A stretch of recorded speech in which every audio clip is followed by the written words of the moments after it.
Once upon a time, there were twin brothers named Jacob and Esau. They were as different as night and day.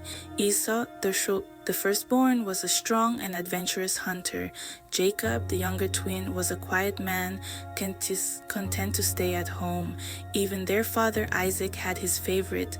Esau, my son, you are my pride and joy. Isaac favored Esau, while Rebekah, their mother, loved Jacob more.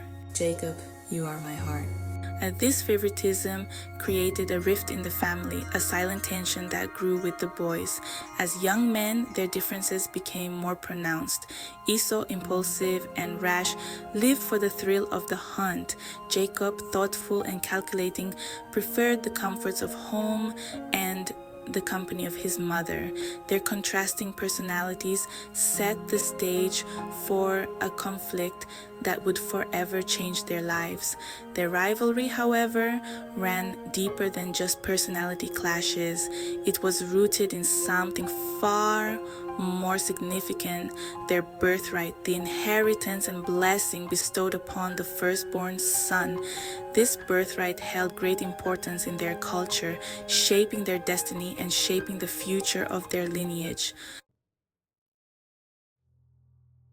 One fateful day, Esau returned home from the hunt, famished and exhausted. He found Jacob preparing a lentil stew and, in his desperation, begged for a bowl.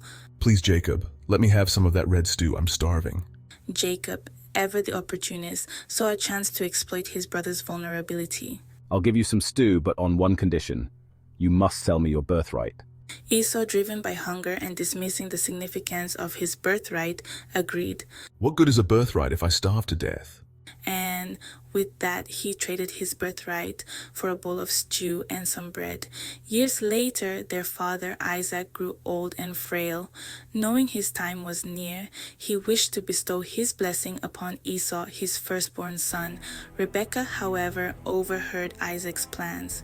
She favored Jacob and devised a plan to ensure he received the blessing instead.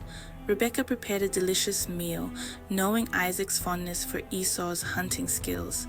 She then disguised Jacob as Esau, covering his hands with goatskins to mimic Esau's hairy arms. When Jacob presented himself to Isaac, the elderly patriarch, his senses dimmed, was deceived. He gave Jacob the blessing intended for Esau. When Esau returned and discovered the deception, he was devastated and enraged. Bless me too, my father. Your brother came with deceit and took away your blessing. Esau, consumed by anger and betrayal, vowed to kill Jacob.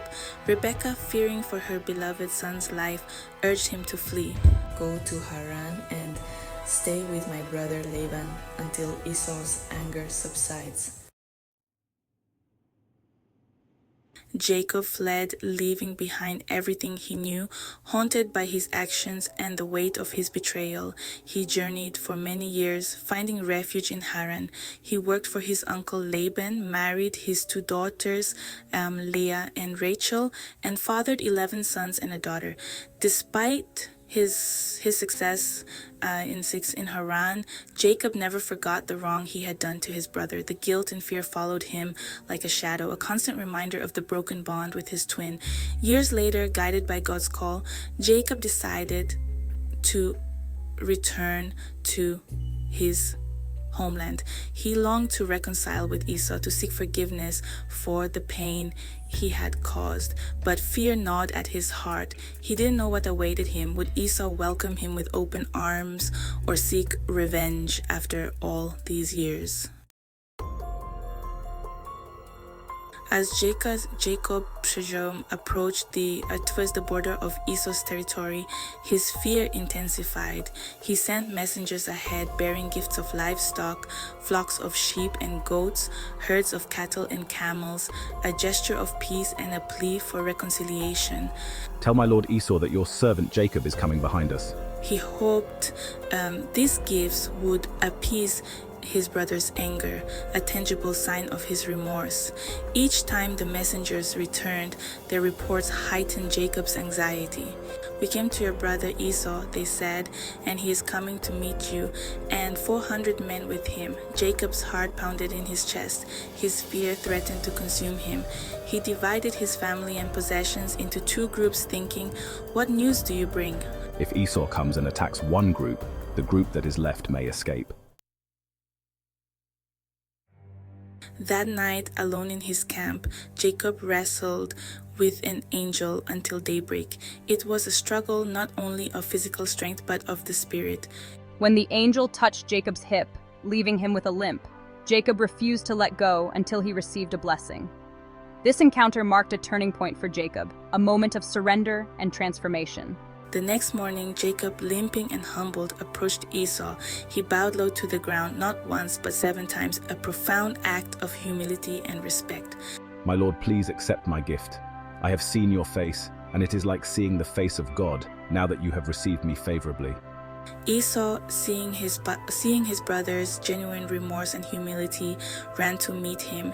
He embraced Jacob, and they wept together, tears of forgiveness and reconciliation, washing away years of pain and resentment. "Who are all these with you?" Esau asked, looking at Jacob's wives and children. Who are all these with you? The children God has graciously given your servant. Then Jacob's wives and children approached Esau, bowing low before him. And in that moment, the years of separation melted away. They were no longer rivals, but brothers, bound by blood and a shared history. I have enough, my brother. Keep what is yours. No, please, if I have found favor in your sight, then accept my present from my hand. For I have seen your face, and it is like seeing the face of God, because you have received me favorably. Esau finally relented, accepting Jacob's gifts as a symbol of their restored bond. That day, a weight lifted from Jacob's shoulders.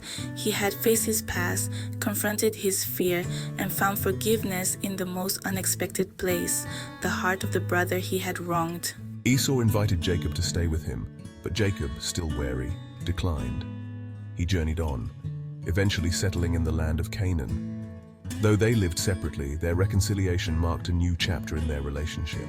The story of Jacob and Esau reminds us that time, while it cannot erase the past, can heal old wounds. It teaches us that forgiveness, though difficult, is possible, even when we believe the hurt is too deep to mend. The tale of Jacob and Esau's reunion is a powerful testament to the enduring power of reconciliation. It reminds us that even the deepest wounds can heal with time, forgiveness, and a willingness to let go of the past. Their story echoes through generations, inspiring us to confront our own conflicts and seek peace with those we have hurt. The legacy of Jacob and Esau is not one of betrayal and strife, but of forgiveness and redemption. Their story reminds us that even in the darkest of times, hope remains for reconciliation and a future where love and understanding can triumph over anger and resentment.